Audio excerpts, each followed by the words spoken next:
Hello, folks, and good morning! Welcome to part 2 of the New Beginner's Guide to Tactics Ogre Reborn. So, I realized that there were certain bits and pieces that could potentially be in a better order as far as the first guide went, but just so you know, pretty much no matter what angle I tried to approach this from over the course of about a week of trying to think of how to resort it, there was always that little bit of a question over, well, is this information more useful than this other information? So I assumed in most situations, most folks have probably played an RPG of some description before, and I would assume that in most cases, from my personal experience, the stuff that I've seen players struggling with are, well, like, how am I supposed to kill this guy? I'm not doing the big damage numbers, or getting stuck in kind of an endless grind and wondering why they're not getting anywhere. So I'm hoping that helped to clarify that little bit, but today we're going to be talking about the other important pieces here. So we're going to be talking about movement, your user interface, as well as speed. So let's go ahead and get into this here. We're going to start off with the user interface. First and foremost, all of your buttons are going to kind of be contextual depending on where you are at any given time. I love how my phone loves to go off at the start of a video. Anyway, so for example, let's say we're taking a look at this guy, right? If we take a look at this whole situation, if you're ever unsure of what's what, go ahead and just hit your equivalent of your select button or whatever happens to be your little tiny line-looking button thing on the top of your controller, whatever device you happen to be on. So, essentially, whenever you're doing this, it's going to give you a little bit of a tooltip on everything that's here. Every glowing node is going to give you a bit more information. And it's going to be a bit more accurate than it was back in PSP, thankfully. Either way, this is just going to give you a general overview. But that's not the only function of that button. Like you'll notice if we go over to our finishers and such, you'll notice that, okay, stuff is scrolling at the top there. I don't want to wait for that to finish scrolling. Who has time for that? Hit your select button. It'll just bring up all of it at one time. So this is for pretty much anything that has a bit more information to it. Just hit that and it will tell you all of it right away. Okay. Next little thing to look at here is going to be loyalty. So if we take a look at this, you have two stats that aren't directly mentioned on the sheet, but it will give you a rough hint if you look at the right location. And those are going to be loyalty and luck. So loyalty is going to be the unit's loyalty to their commander. Now, this will always be told from the perspective of the unit. So, for example, Mr. Coster here is a knight who joined from the very start here, and it says that he backs your every decision. This zombie over here is apparently a loyal ally to the end. I'm not sure they can help it, considering their end already came. And if we take a look at some of our newer guys here, let's say, I'm sure there must be some new randos that joined the team. I think this guy probably would have been the most recent. He's prepared to put aside his own interests in service of your cause. Alright, so that's pretty handy information, so we know that that's how loyal they are.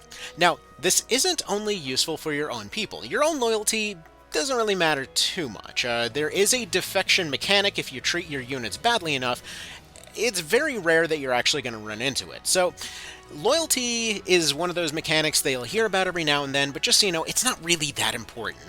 If you excessively grind and let your people die in dumb ways, and never bother getting them back up on their feet or anything like that, they will eventually start dropping in loyalty.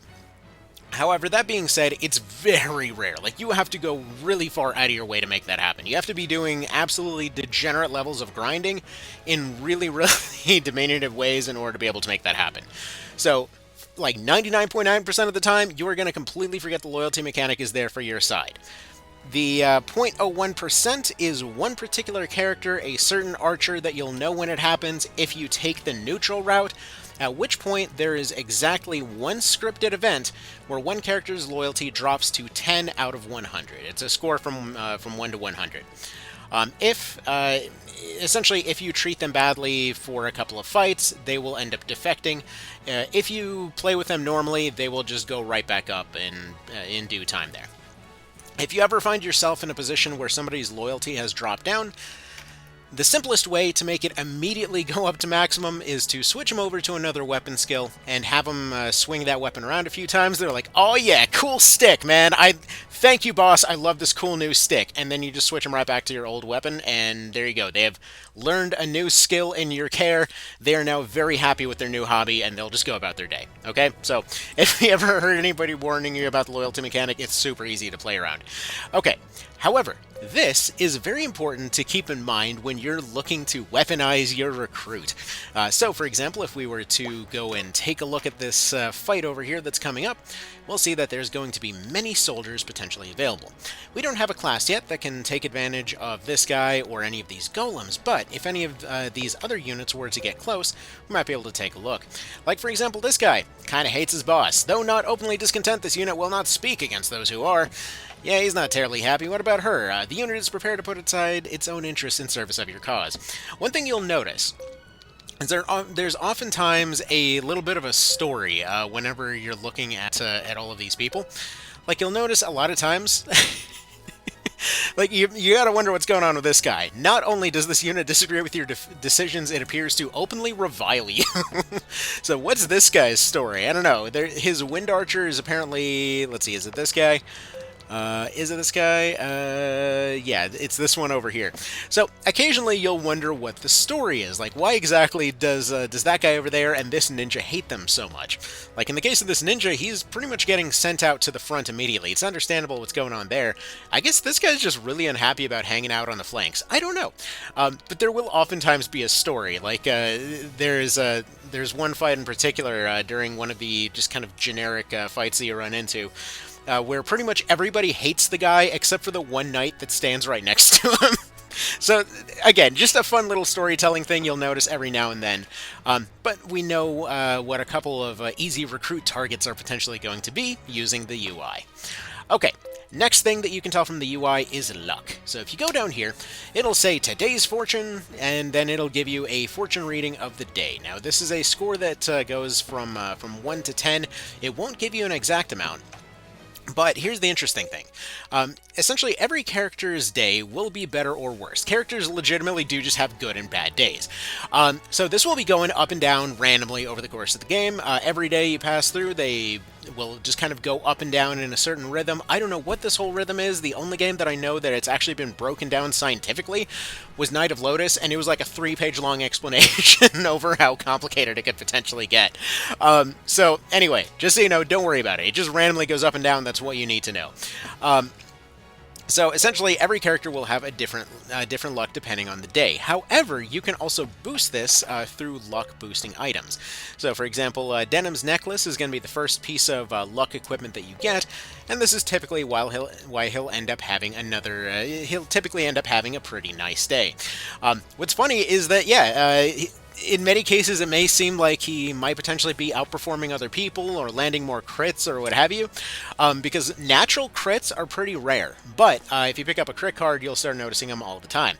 But in the case of Denim, you might notice that he's going to land more crits than other people naturally, and this is why. His necklace is a luck booster. And a funny little note is that when you do find luck boosting equipment, you'll oftentimes notice that in many cases, it's a bit more on the sultry side, because, you know, it helps people get lucky. That's the hilarious part. There's a lot of little humor to a lot of this stuff that's very understated. So, like, yeah, the hooker boots and the corsets and stuff like that have a luck bonus on there. So, either way, just so you know, luck is a mechanic. It helps you crit more naturally. It does seem to affect parry rate, but it's unclear to what degree. I should note that the only reason that we know it has some effect is because you could basically overflow it back in PSP to do really silly things with parry.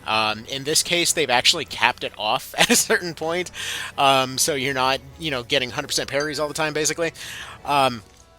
Or accidentally causing the friggin' dodge checks to work in reverse or anything like that. again, it's a long story as to how you'd even do that back in PSP, but just so you know, it does cap out at 100 is what it seems to do. And last little note on luck, there actually is one debuff that affects luck, and that's Curse, which will automatically set your luck to 0, rendering you completely incapable of landing a crit. You won't run into you won't run into Curse outside of maybe a couple cases for a very long time, but just so you know, everything's a mechanic. Everything's got a mechanic for it. Okay, so let's get back to everything else here. So that's the kind of general purpose stuff you need to know as far as your UI goes. As far as what's going on here, what it'll teach you. Again, remember, you mouse over a skill, you go ahead and hit your select button. It'll tell you a bit more there. Next up is what I like to call the square menu. Now, this will change depending on the console that you're playing on, because of course, nobody can seem to stick with a consistent control scheme. But if you're over on the Switch, this will be Y. If you're over on Steam Deck, this will be X. If you're in the Sony ecosystem, it is going to be square. If you are using whatever random thing you have, it's just going to be whatever's on the left of your selecty buttons. You hold that button down, you go and select your different directions, and this will flip through these different pages. Now, this is not only for here, but for everywhere. So if we go over to our inventory, we can see that we can immediately skip to the top or bottom using this. We can skip through pages of stuff over here.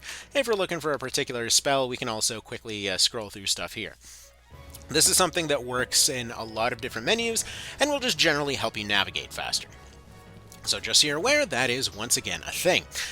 Alright, let's go ahead and get into this fight here and start talking about speed and all of that kind of thing. Pardon the rather scuffed team. The vast majority of save files that I have saved on this particular console are going to be speedrun files. My daughter has the Switch with a lot of the more like first run kind of files that might have been a better example, but either way.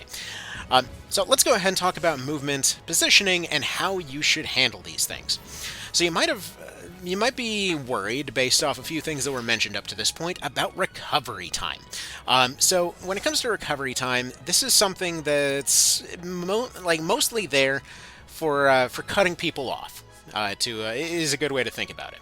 So, like, let's say right here, you'll see that. Actually, there's going to be too many units to potentially tell in this case.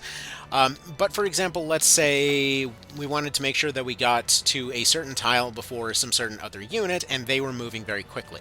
Instead of running all the way over and then, taking that movement for those last 2 tiles, what I might want to do instead is move 2 tiles so that I'm only paying for 2 tiles worth of movement and simply end my turn. And then there's a chance that I'll be able to outspeed the guy and then use the rest of my movement in the next turn to go and plug the gap. So there's little things to consider like that when it comes to your movement. That typically, if you're going to move a long distance, subtract however many tiles. Like, let's say in this case it would be a 2-tile thing and I want to block this guy. I will point out that this is only for the sake of an example, and I realistically have no chance to outspeed this guy because the fight just started. But if I were to want to block off that guy, then I might take only the minimum amount of distance possible here. So 1 or 2 tiles would be enough for me to block him. So let's just go ahead and, let's say, move him over 2 tiles, and then we just simply wait. So he's going to move over there, and then he's going to take his next turn a little bit faster. So recovery time is a basically non-movable number that everybody starts with. Everyone has a natural recovery time for just being themselves, and that's how long their next turn is always going to take. Now, the amount of equipment that somebody wears is going to add to this. I should point out that as far as your basic armor goes, always wear your basic armor. There's very, very, very, very, very few cases where you want to be taking armor off your people. Using cheaper armor or using lighter weight armor, fine. But generally speaking, you do not want to go into this one naked, because that is a lot of bonuses that are going to be breaking through. Anyway, so as far as this stuff is concerned, your armor will add to this. Typically, your armor will weigh a combination of 12, 13 if you're running a ring. Okay, that's not very much recovery time. Weapons will vary quite a bit, like a standard Volge right here is 7, this Zweihander is 7, this Rapier is 5, while the shield is 4. Now, every weapon also has a recovery time to be swung, and every finisher has a recovery time to be used. these are separate. You can see all of these as kind of being separate from each other. So, like, if you use a finisher, it's only spending 15, it doesn't check for your weapon. In the case of something like a pincer attack, that's free. Anything that just kind of automatically happens is free. So you don't have to worry about that. In the case of, let's say, actually, let's go ahead and move you over here. That'll block that tile.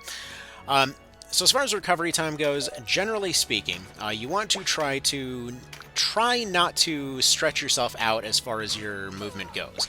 So try to take short movements whenever you can, and try to deny tiles. So like this would be a good defensive move right here. So I've technically already blocked this guy from advancing into our side, but just in case she gets pushed back, I'm going to also go ahead and push this second unit over to this side to make sure that he's not getting anywhere close to us. Ideally, we're trying to set up situations where essentially they've got as limited movement as possible. Remember that any unit that's not moving around is, well, is basically out of the fight in many situations. So I'm going to go ahead and throw a rock over at that crate to break it to see if there's anything that might be useful for us. Wasn't really too handy for us there. I'm going to go ahead and see if there's another one over here. A fizz up might be handy for somebody, so we'll just go ahead and keep that on hand, ready to be used later. This is a guy that's a beast tamer with a stunning bow, so I'm going to move him up to this rooftop.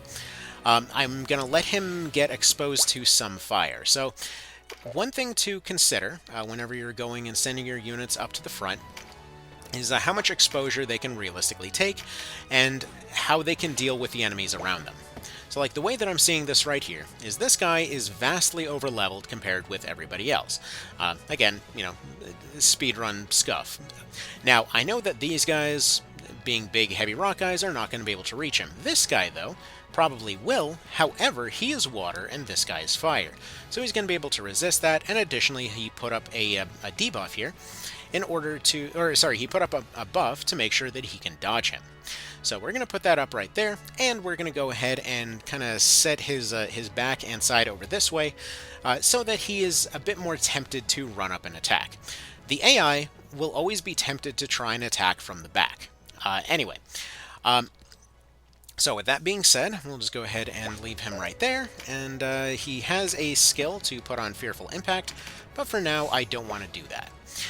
Anyway, let's say I have this knight over here. He's running his Phalanx skill, and he's going to go pick up that auto card to make it more likely to trigger. Just so you're aware, the AI cannot see cards. There's maybe 2 enemies that are actually designed to be able to see the cards. You will not be fighting them for a very long time, so don't worry about it. And specifically in those cases, they're programmed to avoid the cards, not to go take them. So if it ever feels like the AI is going and, you know, setting up a bunch of cards on themselves, that is a positioning problem. That is not a AI being bullshit problem. So what I've done right here is I've exposed a couple of units that are a bit more heavily armored to incoming attacks, while the squishier ones are hopefully kind of keeping to themselves. Alright, so what I'm going to do right now is, let's say, do we want this crit card? I think I'm going to pick up the crit card on this guy. But our primary goal right now is to try to keep our squishy knight up here safe. So this guy, again, is going to be a bit weaker than the rest of our people. So I'm going to speed him up a little bit so that he can hopefully do his job as bait and get out of there as soon as possible. And we're going to talk about how to kind of bait enemies into your attacks. So, oh, unfortunately, Folkert decided to ruin that. That's a bit rude. So, let's go ahead and reassess this situation. So that knight has gone ahead and moved forward. It looks like our guy is going to go ahead and take a hit. He is weak to that lightning from that archer over there, so he's going to take a decent bit of extra damage, unfortunately. Now, let's see. We've got our Valkyrie over here. Actually, one thing that I did leave on her, just to point this out, if you did manage to pick up that zombie earlier, zombies cannot use Divine Magic, just so you're aware. This isn't going to be relevant to a lot of people, but just so you're aware, that is a thing. Anyway, so as it stands right now, we have this this ninja that's gone ahead and exposed himself, which is, I mean, definitely not so good on the rap sheet, but he's gone ahead and put himself forward a little bit. I'm attacking him here not for the purpose of damage, but to build up his finisher.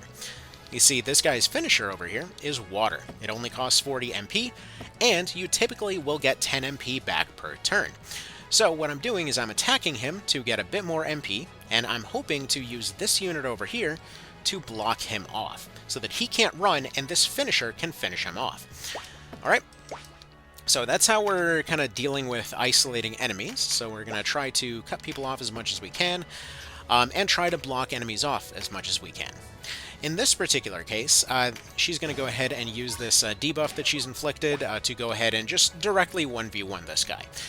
There's not really too many other threats on that field right now. He's in a position where I don't want to move her, because having that golem up in our side is going to be a problem. But at the same time, he's not exactly going to be too keen on moving either. So instead, we're just going to go ahead and kind of just hold those two in place. If you've ever played chess before and you've seen how they'll hold two pawns just kind of angrily facing each other for a long time, that's kind of what we're looking at over there. Now, just in case we don't have to finish this guy, we're going to attempt to go for a low chance recruit, just because this knight is going to be up front. Now, you remember what I said about recovery time and how you'd think that you always want to be faster? In this particular case, I'm intentionally making him slower. I took a longer turn. He rolled his phalanx, so his defense is way higher right now. He's got a skill called Rampart Aura, that's those little yellow lines around him, and he's going to be blocking movement. So the knight, being this movement denial specialist over here, is going to move forward. He's going to spend the time to attack with his main weapon. It's going to cost more than his shield, and he's going to attempt to recruit as well. He's doing as much as he can to slow himself down to make the most out of his phalanx there, because that will now hold him in place a decent bit longer, because it doesn't reset until his next turn. This isn't something that you always need to optimize, but that's just why I did that there. Alright. In this particular case, I see that there's a ninja over here. They might have slightly lower defense, so we're just going to take a few shots on them. He's building up to some finishers to hopefully bog some units down. Nothing really set up there yet, so we'll just go ahead and continue doing as we're doing.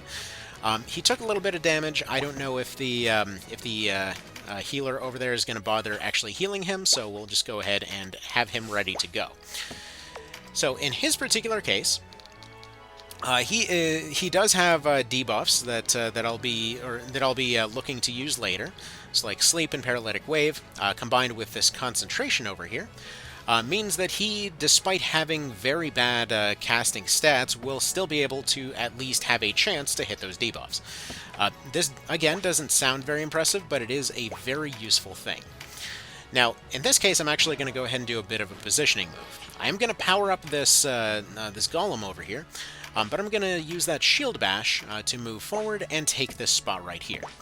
Because moving here opens up this lane on the left, which means that I can go and flank more units around to potentially do some things.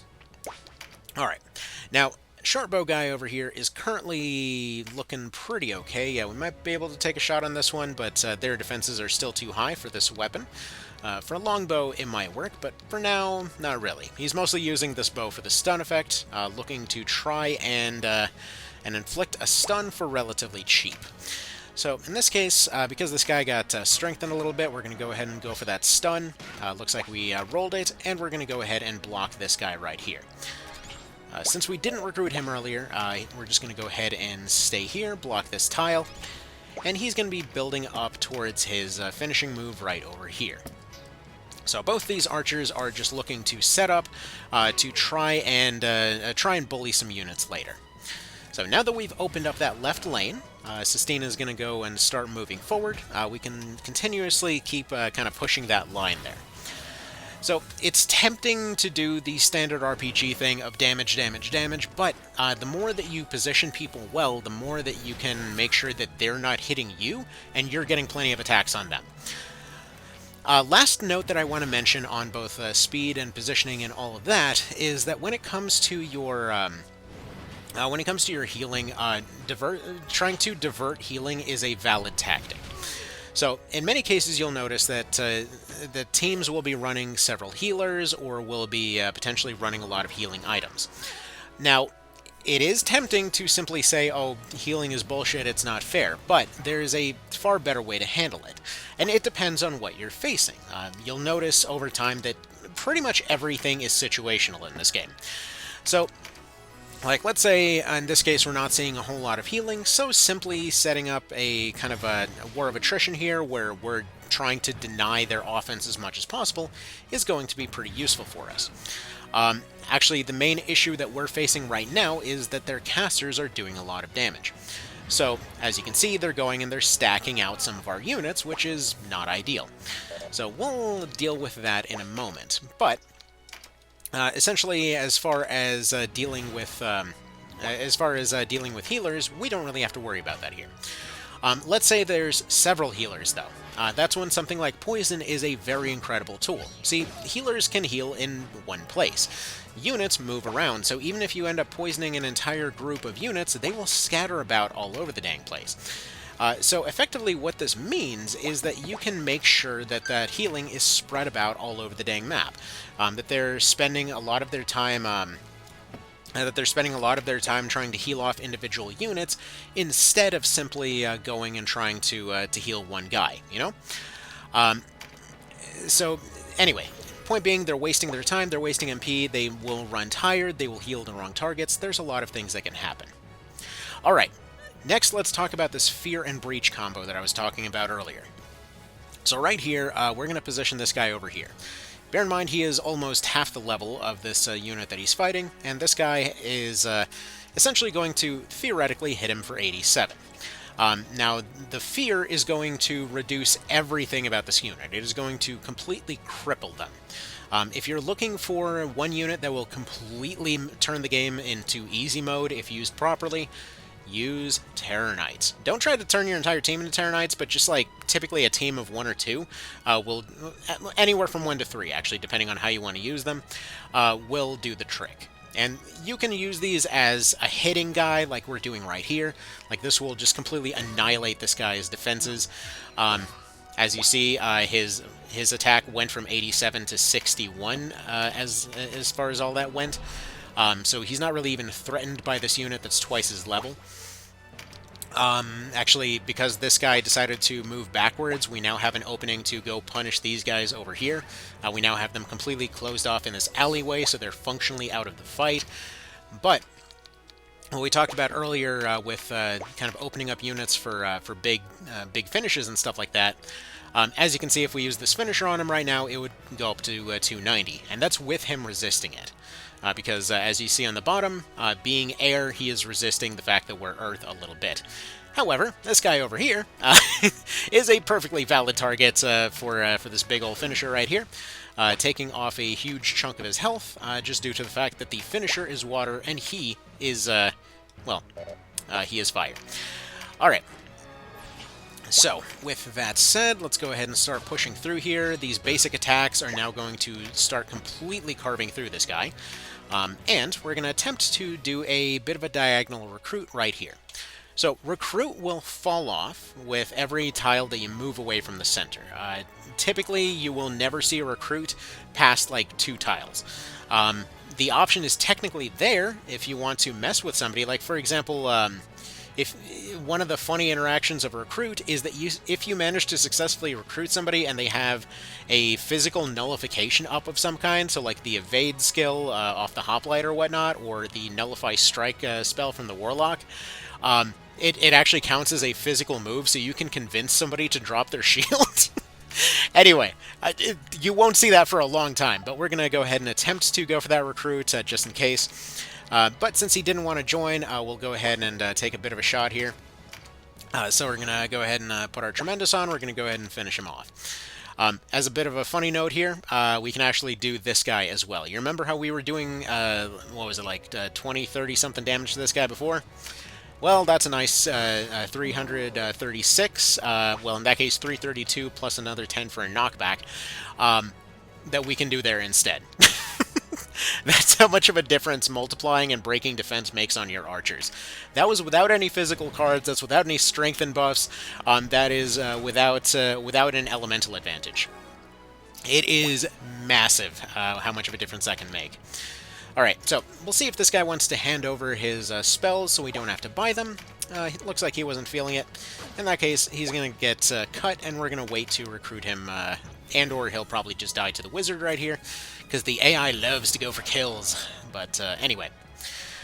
One more little note, just not really related to anything here, but when it comes to spells and magic and such, we'll cover this in the next one, but as far as the spells go, they are not as subject to a lot of these elemental counter type of situations. Later on, it's something that they'll be able to take more advantage of, but for the time being, it's not really going to be anything to think about. Spells are just going to do a consistent number, and that's kind of about that. Alright, now here is an interesting thing. You might notice that if you try to take the same shot with a crossbow, it would end up hitting this ledge. But if I were to fire the spell right here, it can land this shot. Why is this? So, there's two things that I want to point out here that are just going to be good to know for the future. For one thing, if you ever take a shot like this, where it's essentially the knight move in chess, so 2 tiles forward, 1 to the side, this will, if there's a ranged attack, almost always find a way to land that target. Essentially, the knight shot here is a fairly effective thing. But if a crossbow were to do this, this would bounce off, because it would be trying to fire from the unit's waist. This is kind of pseudo three-dimensional in terms of how it handles its shots. So like spells, notice how she fires this spell. She fires it not from the hip or from the shoulder, but above. They will start up the spell above them, and they will fire it from above them, which means that they have one extra tile of clearance when it comes to shooting vertically. This is mostly useful in maps like this, where potentially there's going to be some awkward angles and things like that, but again, it's just one of those things to bear in mind. Alright, so, oh man, they really want to keep stealing those loot bags. Another little quality of life feature, this is going to be exclusive to the Reborn version, but when it comes to those bags, that's something that you can steal back. If a unit steals a bag, they will always drop a bag, so you're always going to end up getting that back, as long as you end up going and killing them. There are some asterisks to this, like for example, if a unit picks up a bag and they're knocked off of a cliff, that equipment disappears with them. If that unit were to, let's say, be recruited, then you would not get that stuff that they stole. It's one of those things that was kind of technically a step too far. But yeah, so there's that. Now this right here is just to show you. This guy picked up a physical card and everything else. Do you see him getting past defenses any better? No, he's getting past defenses in the exact same way he did before, but his maximum hit is multiplied. So in cases where he's still getting this this dinky short bow past defenses, he is still doing normal damage. It's not really going to be a factor for him right now, but just so you're aware, when it comes to any of your weapons, if they're ever doing 1 damage, it doesn't mean that they're useless, it just means that they're being resisted by the armor, and there's ways that you can get around that. Alright, and that's why we took that heal right there. So as far as baiting the AI, and I consider this to be part of movement, oftentimes it's worth putting a unit that's going to take a bit of punishment out in front, so that they can hopefully bait the other guy out. In this particular case, it wasn't exactly something I was going for, but still fairly useful. Also, just to point this out here, as far as finishers go, if she were to attack this guy normally, 79, his armor resists a whole lot of this, but again, Elemental Finisher would take a massive chunk out of this guy's health. Put a physical card, put a critical card, and yeah, stuff goes a bit nutty. Same thing for right here. If she were to go against any of those, you know, you get the idea, but if she were to punch the lightning guy, because she is Earth, she would do okay. Hopefully I'm hammering that point home enough. You never know. Everyone has a different hammering point. That is a strange way to put that, but hopefully it makes sense. Alright. So, there we go. He's going to go ahead and take a big ol' hit against Bayan over there, because I'm assuming double fizz up and lightning bonus, if I were to guess. Yep, double fizz up and lightning bonus. Okay. Well, we don't want that happening again, so we'll see about dealing with him in just a moment. Now, go forward and let's see how our whip is doing. So he is resisted by many of these units here. It actually might be worth having him going after their leader. He would have an advantage against this guy, but he doesn't really have a good angle on him. If this was one vision, he'd be able to take that tile. So, why don't we have him go over here, and we'll just have him throw back a heal over in this direction, and that way he's in a better position to hopefully counter that lightning guy next round. So our goal in this particular map is just to kill that dark wizard over there. We'll get there eventually, but it's just something we're working towards right now. Alright, go ahead and continue attacking over here. As you do, as you do. Alright, they're gonna dead shot.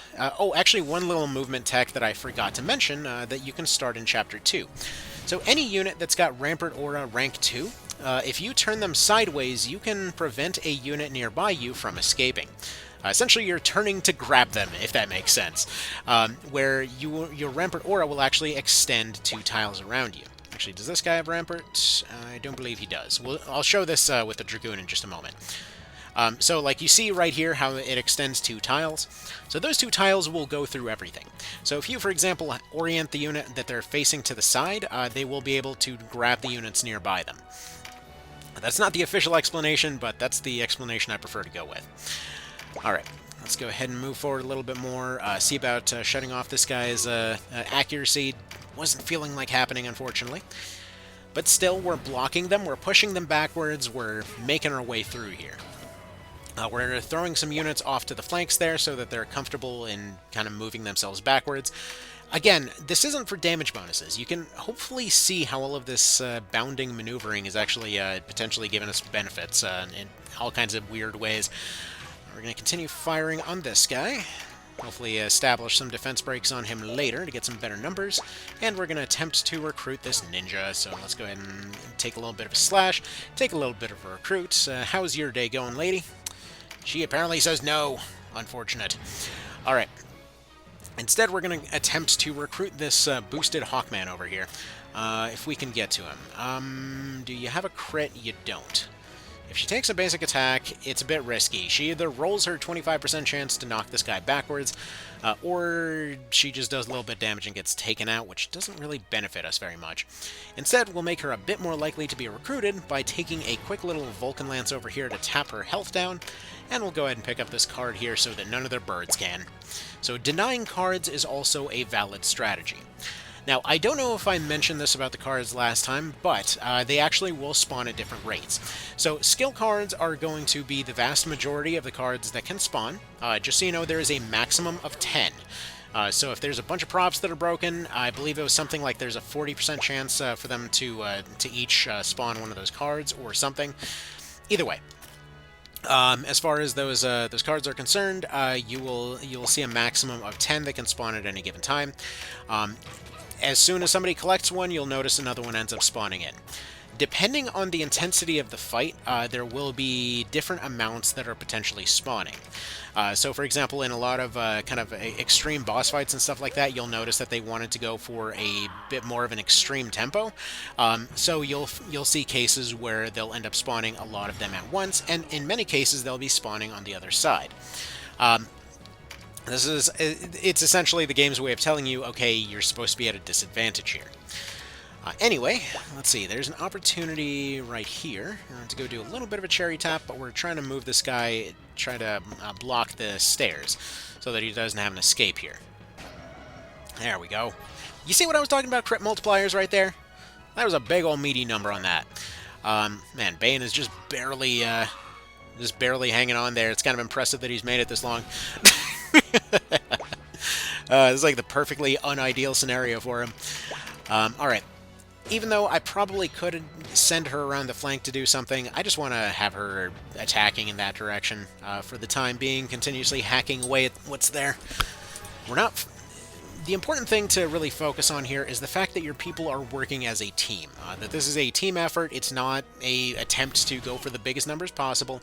I know I keep hammering the point home on that, but that's usually where I see folks getting frustrated when they run into those moments that they couldn't do their big DPS and they're doing the game wrong.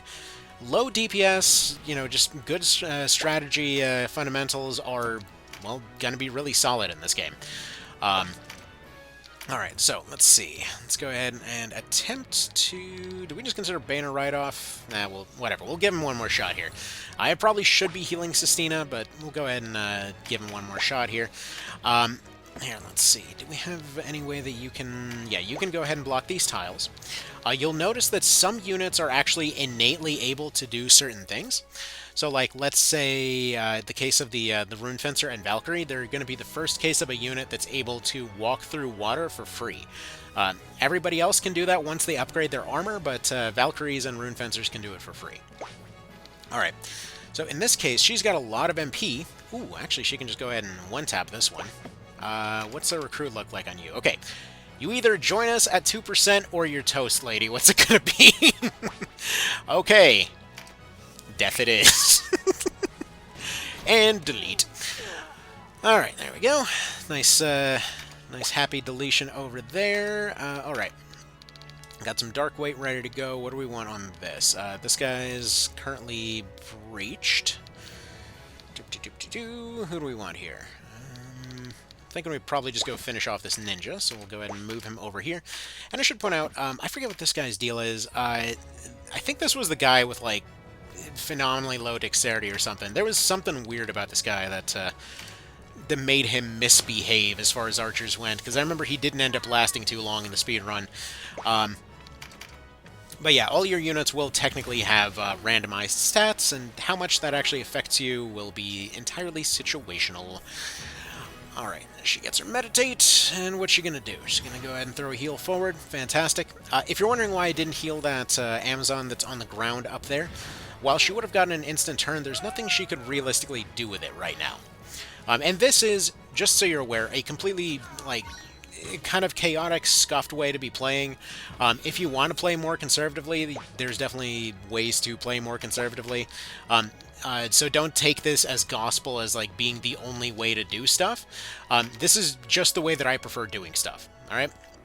So, either way, do it as you will, but just so you know that, yeah, there's more than one way to skin the cat, so to speak, although I don't know why anybody's skinning cats. Honestly, it's just kind of messed up that ever even comes up, but anyway. We're going to go ahead and put up a jewel for this guy here. If he gets hit by spells, that's fine. That's one spell that wasn't going to kill off one of our other guys. If he doesn't, the next round he should be able to disable somebody. So, either way, planning for multiple scenarios. He's got his dash. What's he going to do? Is he going to dodge? He did not end up dodging it. That's a bit of a shame. Oh well. Yeah, see, with the amount of attacks that are constantly flying around, dodge is one of those things that will typically pay dividends, but it completely depends. Like, sometimes they just won't dodge at all, sometimes you'll end up getting several of them in a row, but just having the option there is going to be a big difference. Anyway, we'll just go ahead and start working on the leader then, so that we're not running into any issues with the timers over there. And if you're ever looking for a nice way to kind of clean up loot off of the map without having to worry to kill absolutely everything, or worrying about, let's say, undead units stealing your stuff, you can't actually just have the leader go collect your things. That's a bit more of an advanced thing that doesn't really help right now, but technically an option. Alright. So we've basically got this one wrapped up. Unfortunately, it looks like Bayan is, Yes. We'll definitely, probably, maybe consider that doing that, I think. But that being said, checkmate.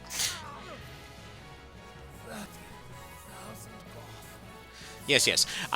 You know what? I have asked for every mod person that I've ever talked to for some option to save this dude. Because it's like, dang it, we've got 30 grand saved up at this point. Why can't we just pay him off? Always feel bad about this one. But again, if you're feeling bad, that's how you know you're playing an ogre game. Anyway, so that is about that. Hopefully you learned some new stuff as far as how to use your UI, how to go and maneuver your units, how to take advantage of speed and all of that kind of thing. Because you don't need to min-max your recovery time. Many will kind of take that lesson from that particular thing there.